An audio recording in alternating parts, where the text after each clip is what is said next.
అంటే అసలు ఈ టైటిలే కొంచెం పొరపాటండి.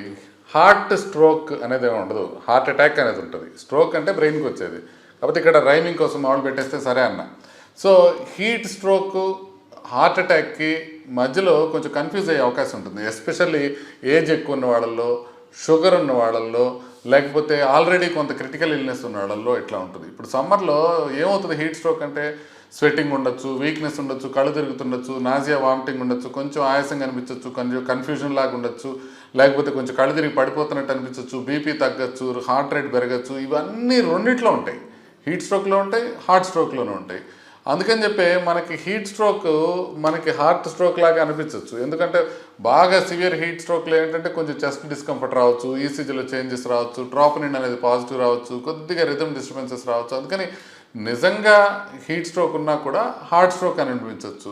దీంతో పాటుగా కొద్దిగా డీహైడ్రేషన్ ఉండటం, ఎలక్ట్రోలైట్ డిస్టర్బెన్సెస్ ఉండటం, వీటి వల్ల కూడా కొంచెం ప్రాబ్లం అవుతుంది. ఎస్పెషల్లీ హార్ట్ అటాక్లో ఇన్ఫీరియర్ వాల్ ఎంఐ అని ఉంటుంది.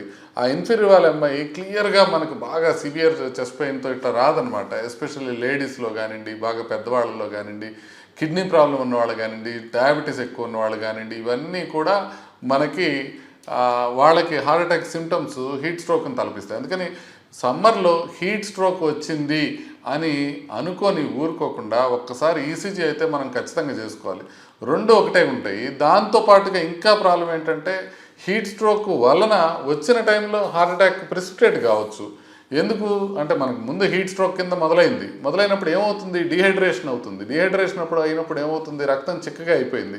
ఇట్లా రక్తం చిక్కగా ఉండి ఆల్రెడీ బ్లాక్స్ ఉన్న వాళ్ళకి ఏంటంటే సడన్గా కార్డియాక్ అరెస్ట్ రావటం కానీ, లేకపోతే హార్ట్ అటాక్ వచ్చే అవకాశం కానీ ఉంటుంది. అందుకనే మీరు హీట్ స్ట్రోక్ వస్తే కనుక ఇమీడియట్గా నెగ్లెక్ట్ చేయకుండా వెళ్ళి ఒకసారి ఈసీజీ కానీ, ట్రోపనిన్ కానీ, టెంపరేచర్స్, ఎలక్ట్రోలైట్స్ అన్నీ చెక్ చేసుకొని దాని ప్రకారం మనం ఫర్దర్ ట్రీట్మెంట్ చేయాలి. ఎకోకార్డియోగ్రామ్ కూడా దీంట్లో బాగా హెల్ప్ చేస్తుంది. అందుకనే షుగర్ ఉన్న వాళ్ళు, ఎస్పెషల్లీ ఏజ్ ఎక్కువ ఉన్న వాళ్ళు బయటకు ఎండలో తిరిగి వచ్చిన తర్వాత కొద్దిగా బాగా నిస్త్రాణ కానీ, బాగా ప్రాబ్లం ఎక్కువగా అనిపిస్తుందంటే జస్ట్ హీట్ స్ట్రోక్ అయి ఉంటుందని కాకుండా ఒక్కసారి డాక్టర్ని సంప్రదించండి. నమస్తే.